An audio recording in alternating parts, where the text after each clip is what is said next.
आपण पाहत आहात BV महाराष्ट्र न्यूज, खबरबात महाराष्ट्राची।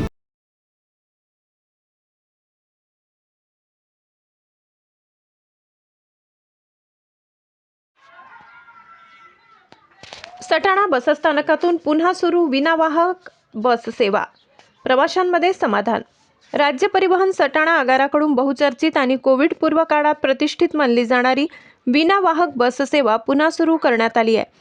सन 2017 मध्ये तत्कालीन आगार व्यवस्थापक श्री कैलास पाटील यांच्या कार्यकाळात आयशरच्या नवीन बसेसच्या माध्यमातून 6 विनावाहक बसेस चालविण्यात आल्या होत्या।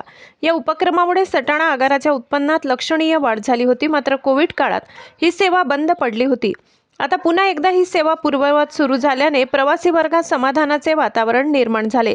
दिनांक 10 फेब्रुवारी 2026 पासून सटाणा नाशिक मार्गावर विना थांबा थेट बस सेवा सुरू करण्यात आली आहे। सटाणा आगारातून दररोज सकाळी 8:45, 9:45, 10:30, 1 वाजता, 4 वाजता आणि 5 वाजता तसेच 6 वाजता बसेस सटाण्याकडे रवाना होतील।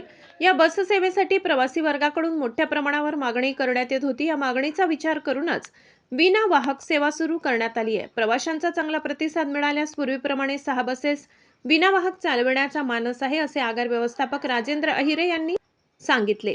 एका प्रवासी यांनी प्रतिक्रिया देताना सांगितले की विनावाहक अति जलद सेवेची बागलाणवासियांना गरज होती।